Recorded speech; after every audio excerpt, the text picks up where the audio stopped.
여러분 안녕하세요. 이야기하는 남자 알겠습니다. 코로나로 연기됐던 시즌이 드디어 끝났습니다.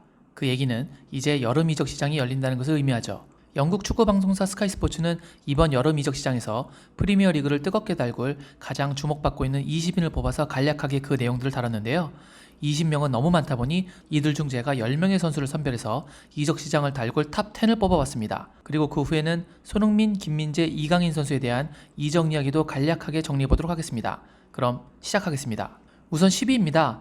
이 선수의 이적 뉴스가 나오게 된다면 과연 그 시간은 몇 시일까요? 10위는 바로 리오넬 메시입니다. 메시는 이번 시즌이 정말로 바르셀로나에서 마지막 시즌일까요? 최근 메시의 이적설이 나오고 있긴 하지만 그럴 가능성은 현저히 낮다고 판단하기 때문에 저는 이 이적설을 가장 낮은 10위로 뽑았습니다. 메시는 계약기간 만료인 2021년까지는 바르셀로나에 남겠다고 맹세했습니다. 하지만 이런 이야기가 나오기 시작한 건 이번 시즌 바르셀로나가 순탄한 시즌을 보내지 못했기 때문이죠. 메시는 현재 바르셀로나에서 불안감과 좌절감을 느끼고 있으며 내년 이후에는 팀을 떠날 것을 진지하게 고민하고 있다고 전해지고 있습니다. 그래서 현재 계약 연장 협상 테이블을 떠난 상태죠. 그 이유 중 하나는 바로 이사진과의 갈등, 그리고 다른 하나는 메시가 감독을 넘어선 실질적인 결정권자라는 소문이 파다하게 퍼졌다는 이유에서라고 합니다. 그럼 만약 메시가 정말로 팀을 떠난다면 그 행선지는 어디로 바라보고 있을까요? 스카이 스포츠에서는 콘테 감독이 있는 인테르보다는 인연이 있는 과르디올라의 맨시티가 되지 않을까 예측하면서 EPL을 달굴 이적 시장 스타에 선정했습니다. EPL에서의 메시, 과연 볼 수 있게 될까요? 이번에는 9위입니다. 바로 겨우 강등을 면한 아스톤 빌라를 뜨거운 그릴처럼 달궈졌던 잭 그릴리쉬입니다. 이번 시즌 프리미어리그에서 그릴리쉬보다 더 많은 기회 창출을 만들어낸 선수는 오직 케빈 데브라이너밖에 없을 정도였습니다. 그리고 그 수치는 팀이 만들어낸 전체 기회 창출의 4분의 1에 달하는 양입니다. 그릴리쉬가 없었으면 사실상 빌라는 강등이었을 것이라는 의미죠. 그렇기 때문에 맨체스터 유나이티드는 이 선수를 계속해서 원해왔습니다. 그런데 문제는 맨유가 겨울 이적 시장에서 브루노 페르난데스를 영입한 이후 성적이 급상승하기 시작했고 그로 인해 그릴리쉬에 대한 관심은 급격히 줄어들었다는 점이죠. 게다가 우드워드 맨유 회장은 그릴리쉬의 국적이 잉글랜드이기 때문에 그의 몸값에 거품이 껴있다고 판단해 살짝 꺼려하기 시작했다는 이야기도 흘러나오고 있습니다. 과연 그릴리쉬의 몸값에는 자국 프리미엄이 얼마나 붙어있는 것일까요? 이제 파리의 베일을 벗겨보겠습니다. 파리는 경기장 밖에서 더 많은 뉴스를 만들어내는 가레스 베일입니다. 그가 가지고 있던 레알 마드리드에서의 역할은 이제 거의 사라진 것으로 보입니다. 경기 중에 관중석에 앉아서 낮잠을 자기도 하고 레알의 우승을 축하하며 선수들이 지단을 행가르칠 때 참여하지 않고 옆에서 바라보기만 했으니까요. 이제 둘의 사이는 현실적으로 돌아올 수 없는 강을 건넌 것 같습니다. 그런데 문제는 베일은 경기에 뛰지 않고도 엄청난 주급을 받는 대형 계약을 맺은 상태라는 것이죠. 과연 베일이 그냥 놀면서 돈을 타먹는 것을 행복해할지 아니면 그라운드에서 자신에게 환호하는 팬들의 함성을 그리워할지에 따라서 이적 시장의 판도가 결정날 것 같습니다. 물론 그의 에이전트인 조나단 바넷은 베일이 레알을 떠날 마음이 없다고 말한 상태입니다. 어쩌면 그는 그라운드 위의 함성보다는 필드에서 받는 사장님 나이샷 이 환호가 더 좋을지도 모르겠네요. 이번에는 7위입니다. 팀의 고액 주급 선수 중 문제가 되는 선수는 베일만이 아닙니다. 최근 몸값을 못해서 팬들의 매 순간을 수틀리게 하는 아스날의 메수트 외질도 그러하죠. 그는 아스날로부터 무려 주급 35만 파운드, 우리나라 돈으로 약 5억 4천만 원을 매주 따박따박 받고 있습니다. 경기도 안 뛰면서 우리 손흥민 선수의 2배보다 많은 돈을 받다니 이게 말이 됩니까? 아스날 입장에서 얼마나 갑갑할지 알 수 있는 대목이죠. 심지어 코로나 휴식기 이후 리그가 재개되고 나서 1분도 못 뛴 상태였고 시즌 마지막 2경기에서는 아예 벤치에 있지도 않았습니다. 밖에서 놀고 일주일에 5억? 와우! 아스날은 이 뛰지 못하는 선수를 위해서 주급 5억 이상을 주고 싶지 않지만 문제는 그와의 계약이 1년 남아있고 신인 감독 아르테타의 계획에는 그 남은 1년 동안 외질은 없어 보인다는 점이죠. 게다가 코로나 이후로 얼어붙은 이적 시장에서 과연 외질을 영입할 팀이 몇이나 있겠느냐가 아스날의 큰 고민으로 자리 잡힌 상태라고 합니다. 스카이 스포츠는 이적 영입 대상이 아니라 이적을 통해 방출시켜야 하는 기준에서 외질을 이적 시장을 달굴 스타 20인에 선정한 것으로 보입니다.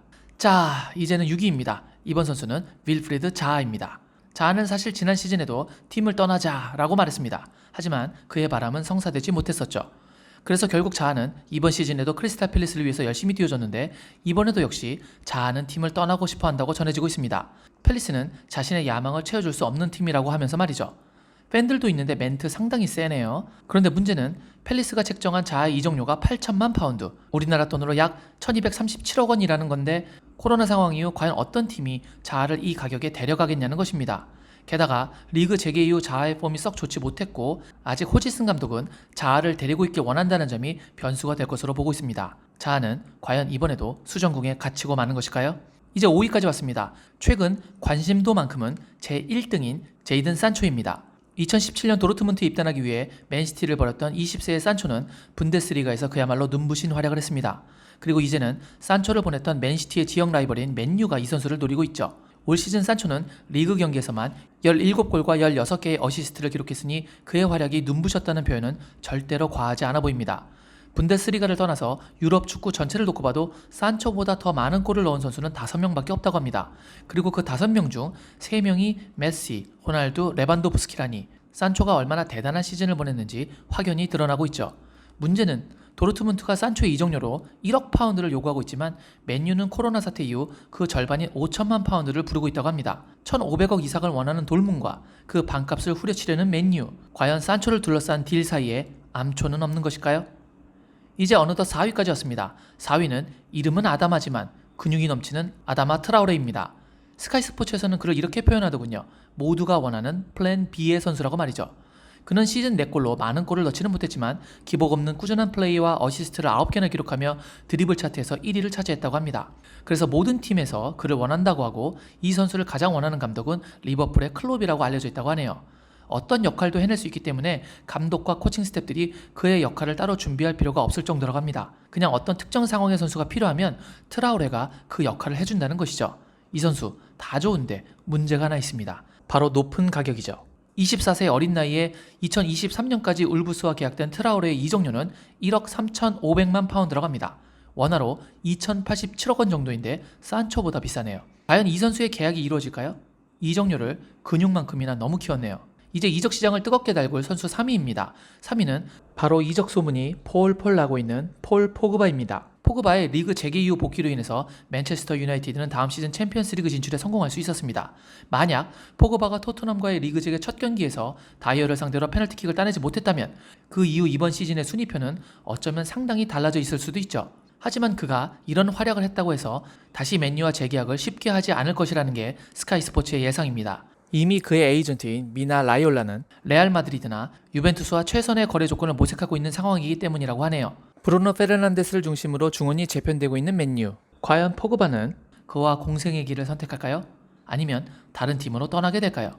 언제나 이적 시장에서 시선을 끌 수밖에 없는 폴 포그바네요. 이적 시장에 허리케인을 몰고 올 수도 있는 2위는 바로 해리 케인입니다. 케인은 코로나로 인한 시즌 중단 기간 동안 자신이 토트넘을 사랑하지만 더 큰 야망을 위해서는 팀을 떠날 수도 있다고 말했습니다. 프리미어리그에서 득점왕 2회 수상과 월드컵에서의 득점왕인 그에 대한 의문부호는 필요 없다고 스카이 스포츠는 평가하고 있습니다. 무리뉴는 팀을 우승시키는 감독으로 알려져 있지만 토트넘이라는 구단이 과연 그게 가능하다고 케인에게 믿음을 넣어줄 수 있을지는 의문을 갖고 있었습니다. 물론 케인과 토트넘이 갖는 애착 관계를 뛰어넘을 팀은 없을 것이라는 것도 중요한 사안이라고 보고 있습니다. 어쨌거나 케인의 야망이 그의 어린 시절부터 이어져온 애착관계보다 더 크다면 우승을 노리고 있는 맨유로 팀을 옮기거나 어쩌면 우승을 노리는 수준을 넘어서 우승이 당연한 팀인 레알 마드리드로 떠날 수도 있다고 보고 있군요. 이번 시즌 레알의 우승을 이끈 지단 감독은 벤제마의 노쇠화 대비를 위해 케인을 원할지도 모르죠.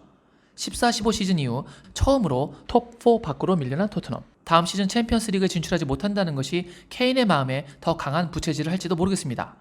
레비 회장과 무리뉴 감독은 절대 케인을 팔지 않을 거라고 했는데 그럼에도 불구하고 만약 케인이 떠나게 된다면 과연 손흥민 선수의 역할과 미래는 어떻게 될까요? 그의 이적설이 제가 뽑은 2위로 선정된 이유입니다. 이제 이적 시장을 뜨겁게 달굴 스타 선수 1위입니다. 이 선수를 1위로 선택한 건 절대 오바가 아닙니다. 바로 오바메양이죠. 많은 팀에서 인류 공격수를 찾기란 하늘의 별 따기라고 말합니다.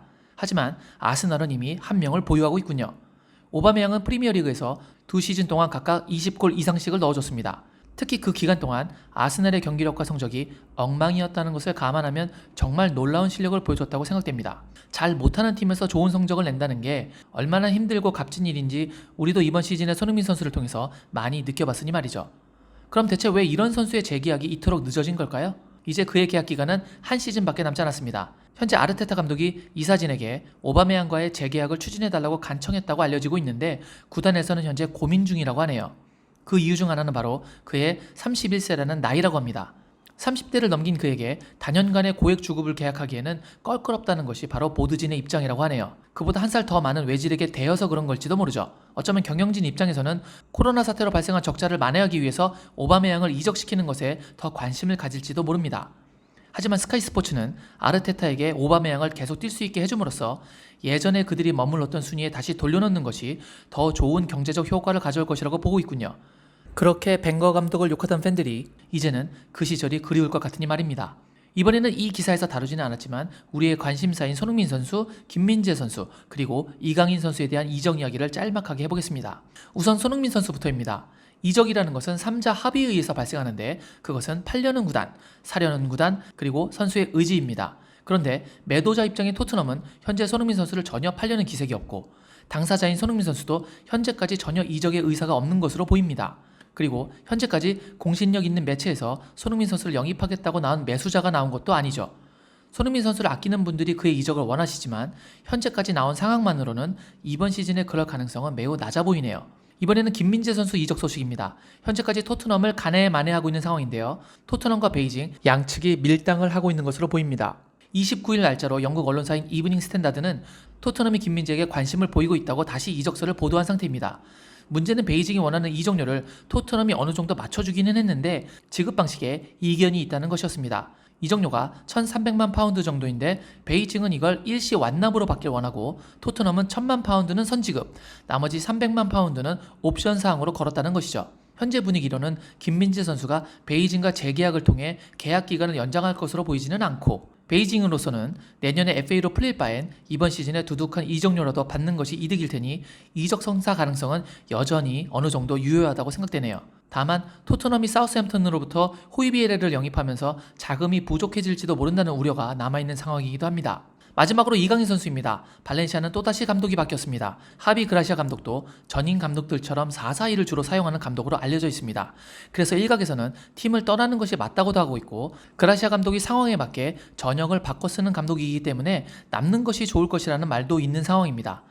원래 감독이 그대로 있는 상태라면야 뒤도 안 돌아보고 떠나면 몰라도 새 감독과 한 시즌도 안 뛰어본 상태에서 남을지 말지 결정하기가 보통 어려운 상황이 아닌 것 같습니다. 부디 이강인 선수가 잘 판단해서 최상의 결정을 내려주길 바라봅니다. 오늘 제가 준비한 프리미어리그의 이적 시장을 달굴 탑10과 한국 선수들에 대한 간략한 정리에 대한 이야기는 어느덧 다 끝났습니다. 오늘 내용이 마음에 드셨다면 구독, 좋아요, 알림 설정 부탁드리겠습니다. 남은 장마 기간 동안 호우 피해 없으시길 바랍니다. 역시 I guess.